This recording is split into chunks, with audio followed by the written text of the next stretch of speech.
volunteering because they want to do the right thing, they want to help the team, they want to help the mission, but it's kind of short-sighted in exactly what you described in saying, hey, sure, we can help the team now to cover and put this Band-Aid on, but at the end of the day, we're going to end up with a completely untrained platoon. Yes, ma'am, that's exactly what was going on. He was just, well, if no one else is going to do it, like someone has to, and so it's going to be us. And he actually has been in for like 22 years, so he is a really good like NCO that really pushes soldiers. So he was always on top of like getting out there and like making sure things get done. It was just having to change the perspective a little bit, that like what are they actually missing out on, or what are you taking away from them by doing that kind of thing. So there's definitely a balance, I'd say, that you have to watch for. You are so right. That is like a perfect, we're talking about hard stuff here, like, and I know that it's one thing to hear it and then it's a completely different thing to live it. So we're talking about these concepts, but I would tell you that it's so hard when it's actually you and you have real people. It's way more challenging. So what I'm going to do though, because we've been talking about some good stuff, is I want to give you a 10-minute break. And then actually we're going to come back and I just want to dig into a little bit more about the definitions. I'm going to stay on this slide just for a minute because we had some great discussion, but I just want to make sure when I say like, hey, this is what we're focusing on: battle task, weapons qualification, and collective live fire. I just want to dig into each one of those a little bit so you guys have a good understanding of what each one is, and then we'll continue moving forward. So we're going to come back at 2:10. At 2:10, I'm going to give you guys a 10-minute break, and then we'll dig into this.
Okay, it's 14:10, so we'll go ahead and get started again.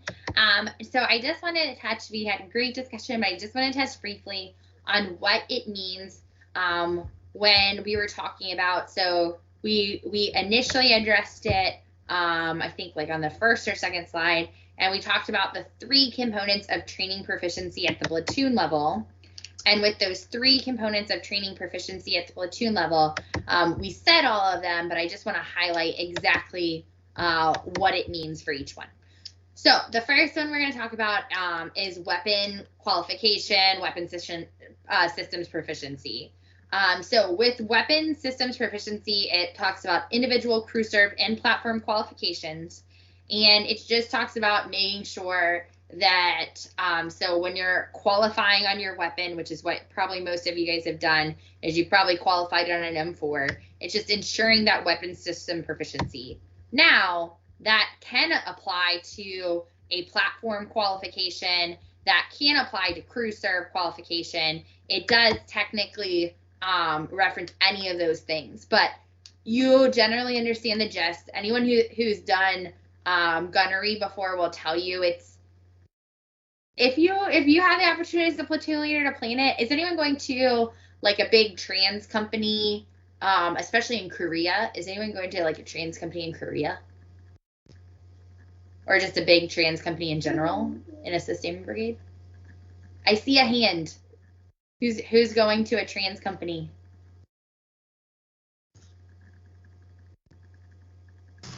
Hi, ma'am. It's Lieutenant Cook. I'm going to 194th Combat Sustainment in Korea. Awesome. Awesome. And did I see another hand?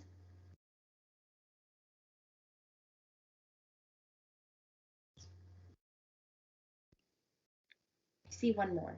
Hey, ma'am, can you hear me? This is Lieutenant Velasquez. Yeah, I can hear you.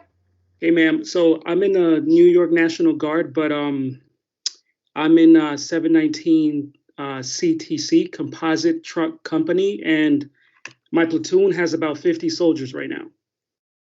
Interesting. And so what types of what vehicles do you have, and have you done any gunnery yet? We haven't done any gunnery yet, but we have MAT Vs. Yep. And we have PLSs. We have mainly MAT Vs and PLSs, and the whole company has about 300 people. Yep, they're huge companies. Yeah. Like whether it's the composite supply company, the composite truck company, all those companies are, I mean, when you talk about comparing numbers, just numbers in those companies compared to like when you're talking about an FSC, I mean, they're just, the sheer number of individuals in those companies is so much greater. Now I see another hand, Lieutenant CB. Tell us what about your experiences. Ma'am, I'm with the Minnesota National Guard, going to the 14th Trans. Yeah. We got PETs, PLSs, MAT Vs, LMTVs. Yeah. I've not done a gunnery with them. Yeah. But before that, I was a Bradley driver, then a Bradley gunner for 6 years. So did that Bradley gunnery multiple times.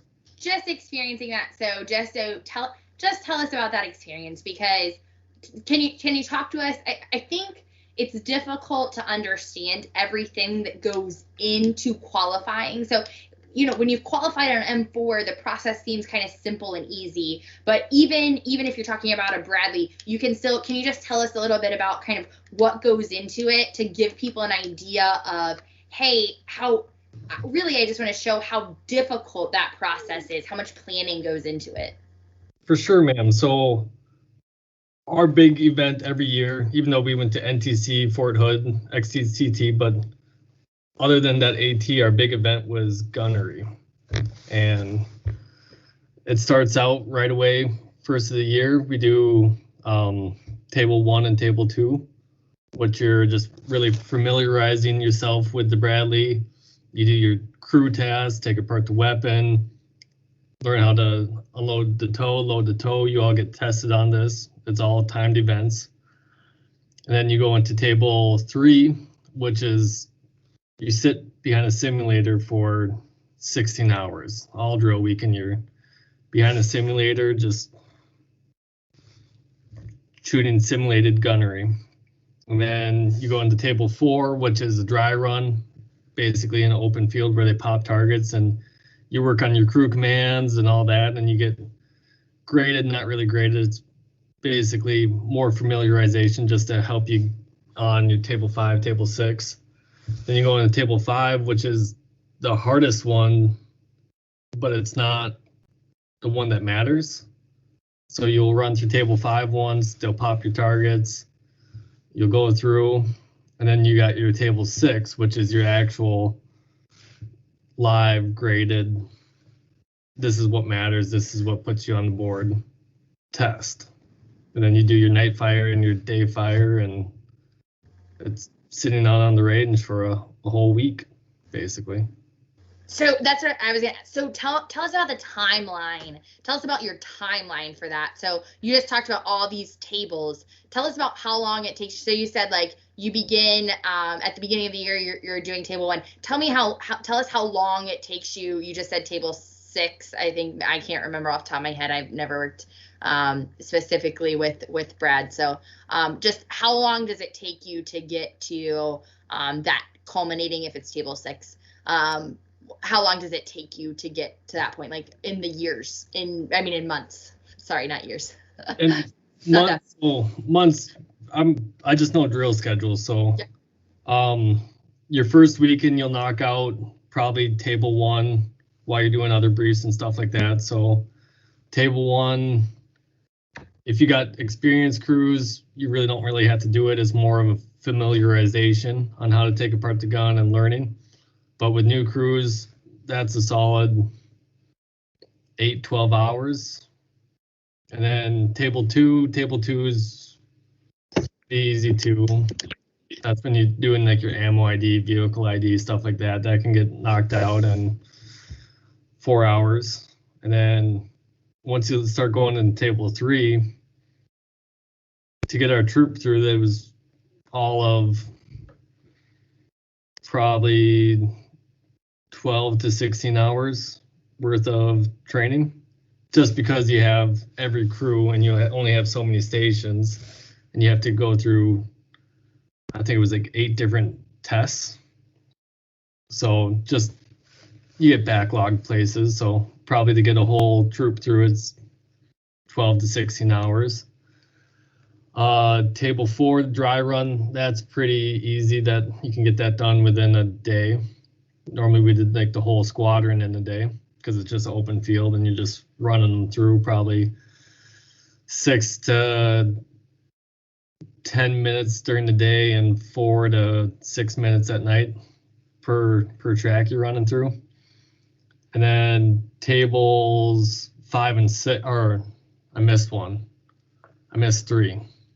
I mixed up 3 and 2. So 3, the computer simulations, that's 16 hours at least in front of the computer, just running through those. Per crew, probably 12 to 16 hours. And then table 5 and 6, you're out in the field for probably 5 to 6 days where they're running the range straight through for, it was like 2 troops. There was always a little overlap. So qualifying 25 Brad crews, about 5 to 6 days. That I was gonna say, what you just described, I think, just goes into and how important it is to have all your people present for that entire time that you just described. That's, I mean, it when you start training and managing that training, that becomes incredibly complicated. So that's a great, I was gonna say that experience is great. You're gonna have a prime, I was gonna say, knowledge and understanding that you're going to be able to apply. What you talked about, it just highlights how difficult it is. So sometimes we think of weapons proficiency, and probably because you're just doing it based off the experience that you had, you think, oh, I'm just going to go to the range for a day and like qualify on my M4. Like, okay, you know, you can zero and qual in one day, no big deal. That's not this, when we talk about this part of our triad, that's just one tiny piece of it. So exactly what you just described, that it's perfect. Go ahead. Did you have something else to add? Yes, ma'am. Just another story. Yeah. Add it. My unit went to NTC back in 16, and leading up to that, I was a driver back then, but I had to qualify 3 times in 1 year, just because my qualified at AT before NTC, and then my TC left, so I had to requalify a couple months later, and then a few months before NTC, my gunner got out of the Army, so we had to requalify again. So 3 qualifications in 1 year just to go to NTC. And that is exactly what you talk about. Like, those are just life things that happen. Like, you're, you know, whether it's someone who, you know, like went to a new unit and then, you know, people get out of the Army, like, that's just all part of life. And it's all part of very normal Army operations. I know sometimes, like in National Guard and Reserve, and were you on active duty or were you in the Guard and Reserve at this time as well? I was in the Guard, ma'am, so that was... Oh, yes, because you talked about the training. Sorry, yeah. So you're in the Guard. So I was going to say, if you're active duty, people PCS, like, and obviously you can still change units in the Guard too, so sometimes that happens too, but I think a little less frequently. But no, I mean, turnover happens. That is just part of the Army way. So I think you're highlighting something. I mean, I'm sure for you it was super frustrating to do it 3 times in 1 year, because, you know, who wants to do that? It's difficult, but you highlighted, that's exactly what I'm talking about. That is when you're making that training management plan, exactly what you just described is those are your challenges as a leader. Those are your challenges. So when you're building those crews, you have to know and manage your personnel, because you want to be proficient. That's our whole goal. And preferably you don't want your people to have to qualify 3 times in 1 year, even though sometimes it's inevitable. You know, in our perfect world, we wouldn't be qualifying 3 times in 1 year, because it's a big time commitment. It's a lot of work. And it's a very difficult process. So whether you're talking about whatever system it is that you're talking about, while the tables might vary a little bit, it might take a slightly different number of hours, whatever, that foundation, that understanding, that knowledge of what goes into it, that's what I want you guys to know. You've got plenty of regs, so you can look up all your tables. Don't worry about, if you're planning the event, make sure you're very, very familiar with those, but just pull it, look at it, and you're going to be on the right track. So that's our first part of our triad that we talked about, weapon systems proficiency. Now, the next thing I want to talk about are battle tasks. So a battle task is a collective task that supports a company mission essential tasks. Company mission essential task. So these are nested. These battle tasks, when people say, oh, I have a platoon medal, you do not have a platoon medal. A mission essential task list resides exclusively with a company. So that mission, when your mission essential task list, you don't have a platoon mission essential task list.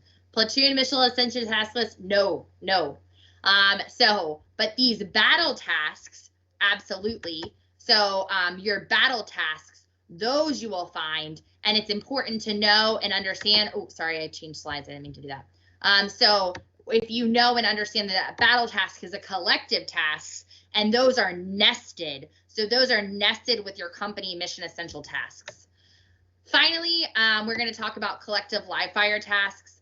And they're just talking about collective task proficiency under live fire conditions. So the commander 2 levels above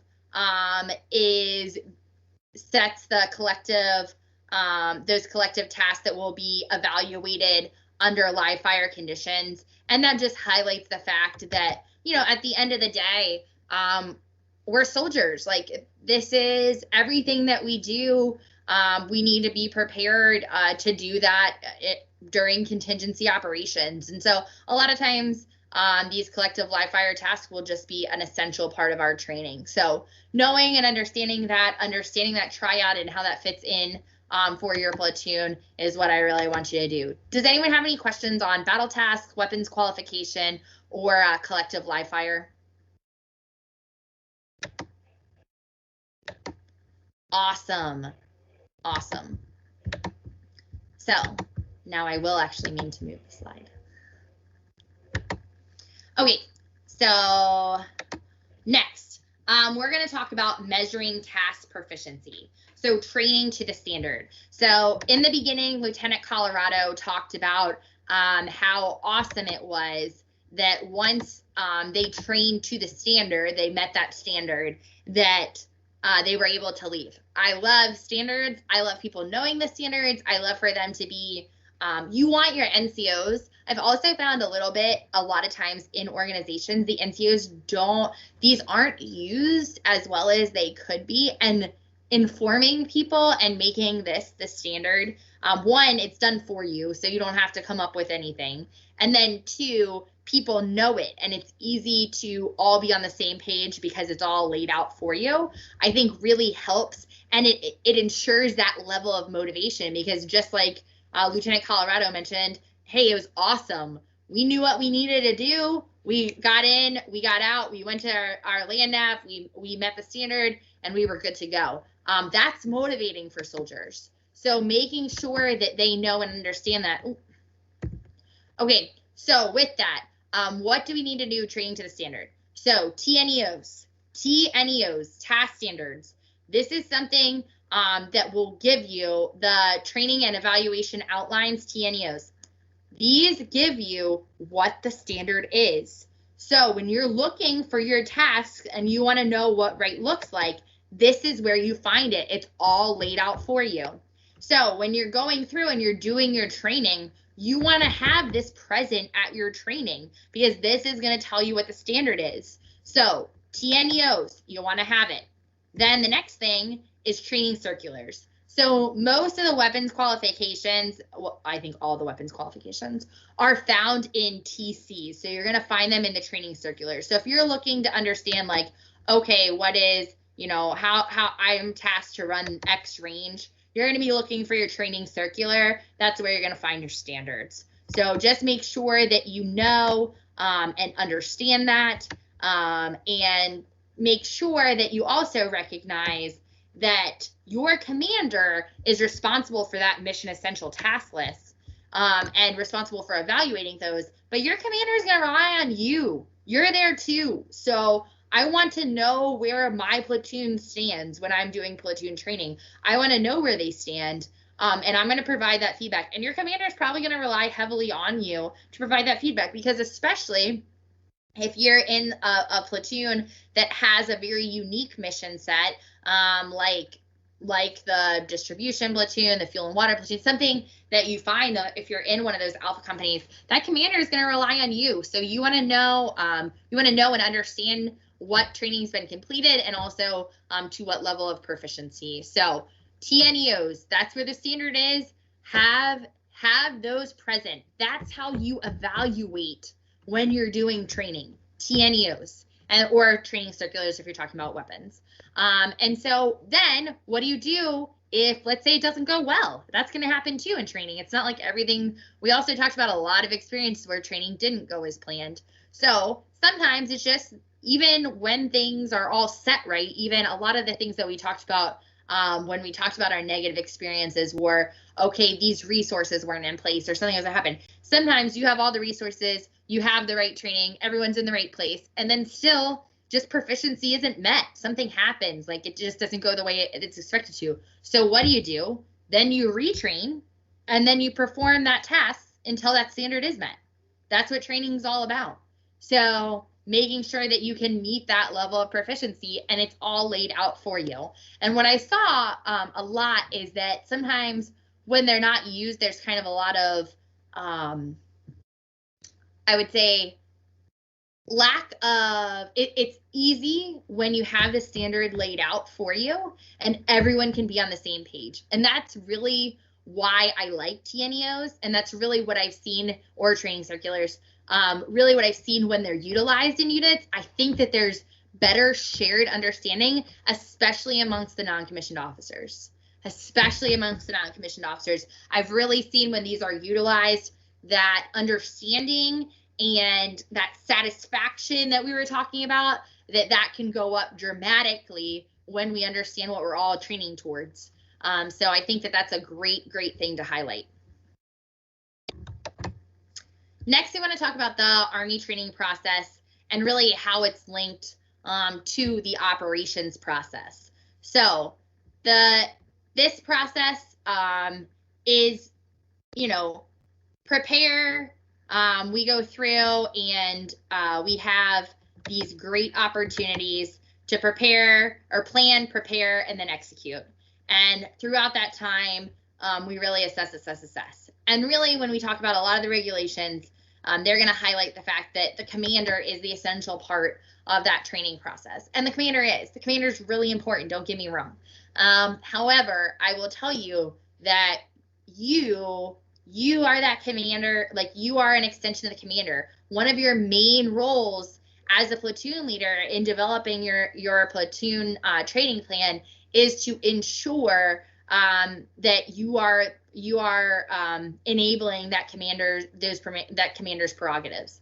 So make sure, I think that you understand how critical it is that you're involved in that training process. I saw a hand, but I think I missed it.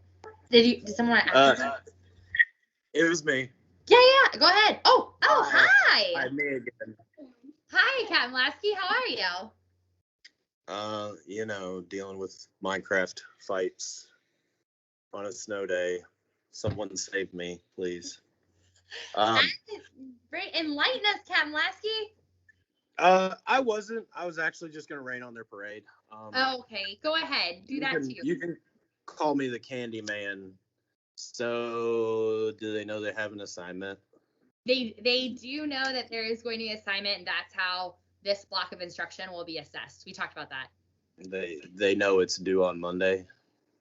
I haven't given them all the details of the assignment yet.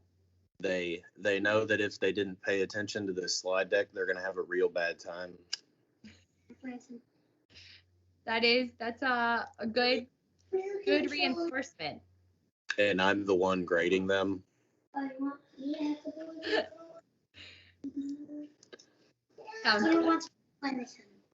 Might want to pay attention, guys. Yeah. Because I've been here for 4 years and I've seen some pretty garbage products and I've seen some pretty outstanding ones. So I guess we'll see. That's it. Wonderful to see you, Captain Lasky. I was going to say, Captain Lasky has lots of experience with training. He loves training. Particularly with lots of good units. So no, we appreciate that. So did anyone else? Oh, that was Captain Lasky's hand raised. So perfect. So we were talking about just making sure, knowing and kind of linking the operations process and the training process, how important it is to plan, prepare, and execute. And then really throughout that entire part, we are assessing at every single stage.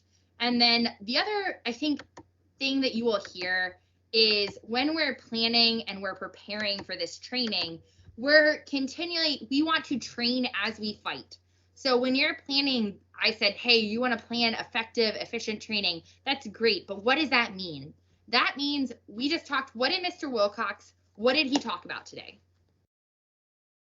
Or was it today? What did he talk about yesterday? I think it was yesterday.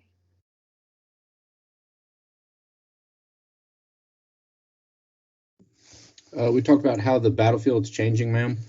Yeah. And what did he talk about? Tell me more about the battlefield. What did Mr. Wilcox describe? Do you remember the overarching concept that you guys talked about with Mr. Wilcox? Second Lieutenant Butts, he said that instead of peer-to-peer, it would be like fighting smaller battles or something like that, man? So he talked about near peer threats. I agree with the near peer threats. What else did you guys talk about? Ma'am, Second Velasquez here. Operational environment. That's it. Yes. Yes. And what does that mean? Basically, ma'am, operational environment is basically us, the United States military, taking a look at if we're going to engage in some type of war, where are we going? We're looking at political, military, economic, social, infrastructure, physical environment. I think on time, I think I missed. I think I missed one, but it's 8 factors. You know, as a nation, we've been in many conflicts, and each one has been different. For example, we've been in Iraq and Afghanistan. Both of those were very different, and themselves were very different. But we've also been in, you know, Kosovo, which was more peacekeeping and just basically just the overall spectrum of operational environment, ma'am. And that's what I want to get out with training. So what you just talked about is all these different locations that we've been in, but why? And you talked about how you talked about OE. So you have these variables, you're going through on how to assess this, and what do you need to do? You need to train as you're going to fight. So many of those variables that you can bring into your training, that is going to make your training more effective.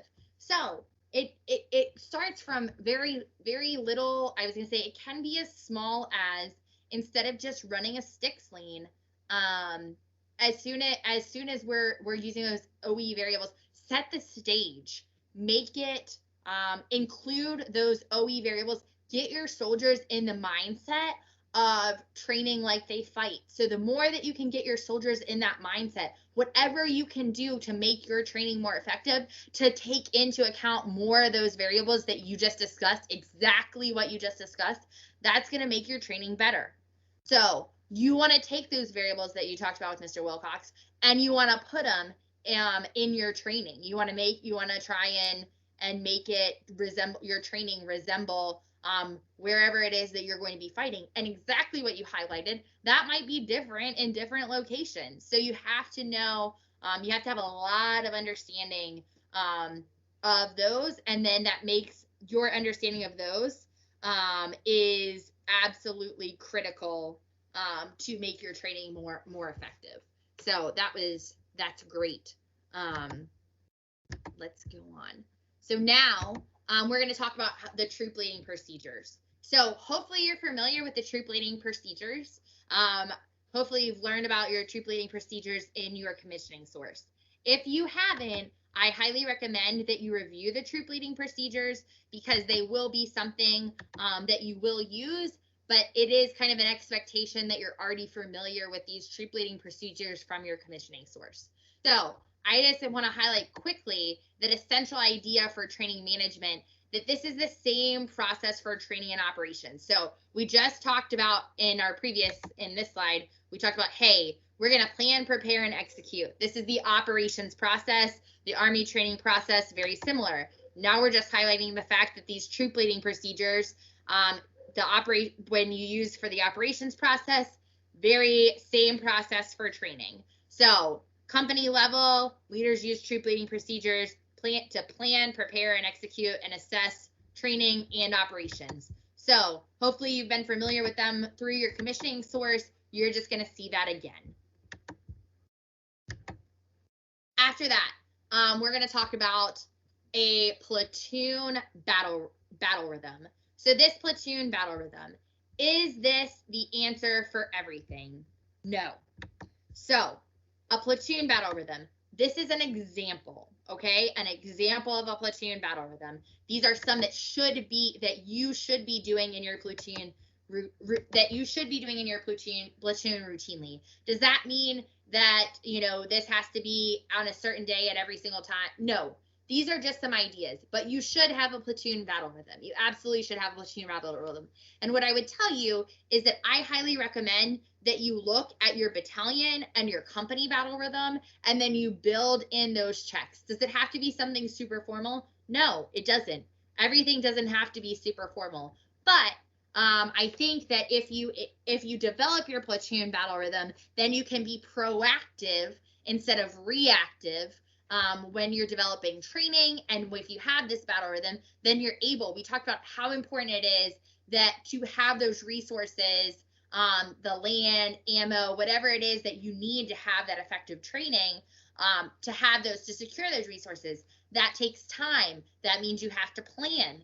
All those things that go into that, that means if you keep a battle rhythm, then you are able to have that time to train, or to have that time to plan. And that enables you, when you do that planning, to have that efficient training.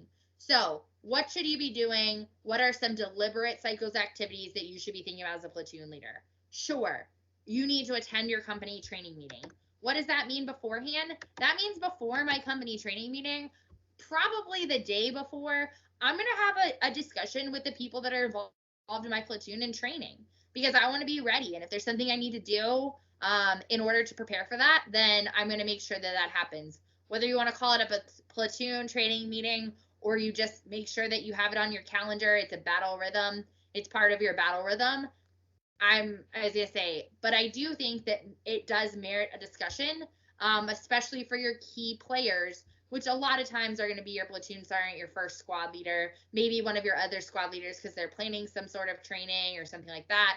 But making sure that you are prepared in that platoon training, and then or in that company training meeting, which goes into, it says conducting platoon training meetings. So this recommends that you conduct platoon training meetings. I really think that how you do that can kind of vary, and you'll probably see that. Then it talks about dialogues with the company commander. You definitely need to have a dialogue with your company commander pretty consistently, because you need to know what their priorities are. So what are their priorities? What are they doing? Are you on the right track? And that comes with dialogue, and that definitely comes with refining that process and going through it. And it's really going to help if you're having that dialogue with them. Then on top of the dialogue, you want to ensure that you're having that same dialogue with your squad leaders, because at the end of the day,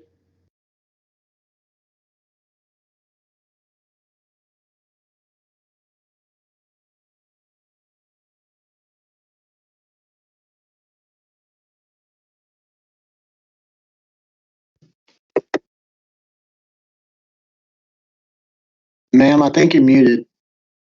You're either frozen or muted. Frozen. All right. Well, while that picks up, can you guys hear me? hi. Yes, sir. All right. There you are. Sorry, my internet went out for a second, but I'm back. We lost Okay. you. You want to tell your squad leaders? I'm guessing you're going for shared understanding. Yes, that's exactly what I was going for. So we're on the same page. So shared understanding, you want to have that discussion with your squad leaders, and you want to absolutely make sure, just like you're going to have that dialogue with your company commander, they need to have that dialogue with you, because they need to understand what it is that you're going for. And that doesn't come with, that process is complicated. Communication, like we talked about, is going to be critical as a leader. So making sure that you're communicating those expectations, then they're coming back, then you're refining that process. That's all a great, great process to go through. And then it talks about maintaining leaders' books. So you should be checking. Like at the end of the day, you're going to hear the phrase trust but verify, but you need to know what's going on. You need to know what the stats are in your platoon, because that's going to allow you to make informed decisions. And we talked about, how we went through and qualifying 3 times. You need to know how many people need to qualify. How many teams do you have? How many crews do you have? What's going on, because you might need to put certain training on the calendar that maybe you didn't have. And probably when you talked about qualifying 3 times, we need to schedule certain training because we need that level of proficiency. You need to be aware of the proficiency in your platoon at all times, because that is going to help you make those informed decisions and to also make a good, effective training plan. Because if you're all working towards meeting this standard, then you're able to make that effective training plan. Okay, so web-based training resources. We already started talking. I don't remember who it is. Someone mentioned DTMS this morning. That was me, man. Lieutenant Rodriguez. Lieutenant Rodriguez. We already talked about DTMS at one point, but this kind of highlights how this all fits together, which is why I like it. So our web-based training resources. The first thing we're talking about is our Army Training Management System. Under our Army Training Management System, we have our Army Training Network, we have CATS, and we have DTMS. So our DTMS, just because we already talked about it, I'll start kind of backwards. Our DTMS, that is our system of record, okay? So when you have, the idea is that this captures, that you're able to capture the training that you have planned and the training that's completed, and that it's a system of record for training in general. That is what DTMS does. Then I'll work backwards. So CATS are Combined Arms Training Strategies. The idea is, we talked about METL. You're gonna find, so CATS, we're going to have these training strategies. Your strategies can be applied to your training management. You can look at training events, view information. This is a great resource when you're going through and planning your training. So you should be looking at CATS to inform your training plan. And you are going to look with Captain Lasky you're going to look at CATS specifically, and he's going to deep dive into that. And then we're going to talk about our Army Training Network. So our Army Training Network, you're going to have, really, this has our doctrine, as well as training enablers, training resources, and the idea is that it's a single web-based portal to all things training. So we have our overarching Army Training Management System, and then we have our ATN, CATS, and DTMS. DTMS being specifically our system of record. I want to highlight the fact that I think using and understanding CATS especially is really going to help you. And so but it will be easier if you see it, and Captain Lasky will show you and work through it, and it'll really help just give you a better idea of everything that you can find. Okay, so, yeah. Also known as, if you don't know how to use it because you didn't pay attention tomorrow, or you don't play around with it tonight, you're going to fail the assignment. So CATS is going to be CATS is going to be critical in understanding everything for this assignment. You're going to have to use CATS, and then again, as a platoon leader, you're going to have to use CATS. So exactly, make sure that you pay attention. Feel free to play around with it in advance. Just look at it, check it out, get used to working with it. It is, I will say, I think it is improved significantly. I think it's easier to understand now than it was in the past. But as with any Army system, there is a little bit of just playing around that really does help. So if you can do it proactively, then when you're stressed and trying to figure it out because you're trying to make a plan at the last minute, because you know that's going to happen as a platoon leader, then you're more familiar with the system, and it'll be easier to work with. So on top of that, we're going to talk about going through and understanding. So this just talks about our higher level training guidance, and really what that gives us is what tasks we need to train. This is our mission analysis. Then we do our back brief, and we do our mission analysis back brief. This forms our mission essential tasks. Then we figure out how are we going to train these mission essential tasks. And we go to then it kind of filters through, and that helps us develop our UTP, our unit training plan, which will also help us develop our calendar. So our unit training plan and our calendar are going to go hand in hand, because if you understand the training plan, you absolutely have to put that on the calendar, because a lot of times the calendar will be your limiting factor. Like, there's just so much going on. I know we're going to look at calendars and it's going to be a bunch of white space, but I promise you, once you get there, the calendar will often be your limiting factor. Yes, Lieutenant Butts, do you have a question? Yes, ma'am. I was asking if you could access it with your CAT card, but I'm on the site right now. I didn't get to see the CAT system because I don't have a CAT card. That's all. You don't have a CAT card. Yeah, CATS is CAC enabled, right? Let's see. Yeah, ATN, CATS, the platoon leader site, it should all be CAC enabled. That's why you're in a further group project. So yes, sir. Hopefully you have some strong group members. Frederick, I saw you had a question as well, or a raised hand. It was the same question, sir, but I have a CAC card, or I have a CAC, so I got on the website fine. Don't worry, you guys are going to get like 4 hours with me tomorrow on it. Awesome.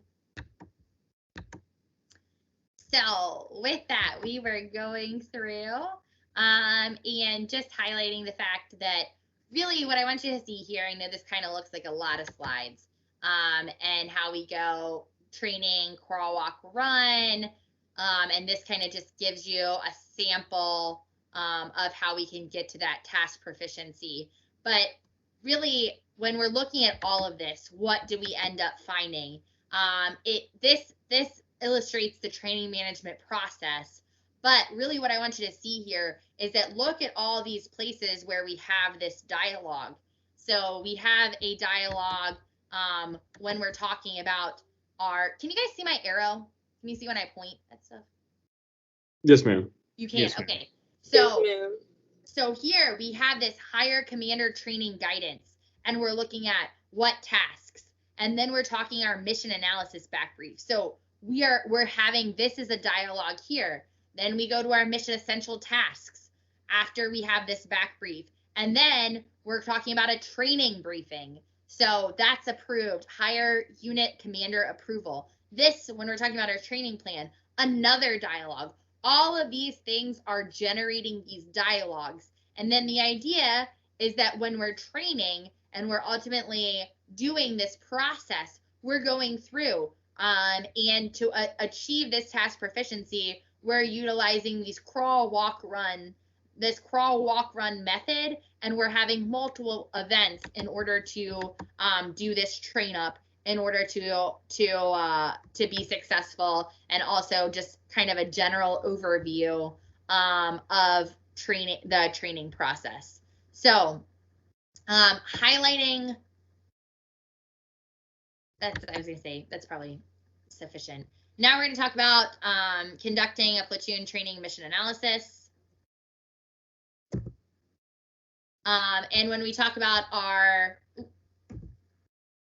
platoon training mission analysis, and we're talking about what's going through here, we're going to get, as a platoon leader, you're going to get information from your company commander. And so when you get that information from your company commander, you need to identify, so what are the platoon battle tasks that we're going to support for that commander's medal?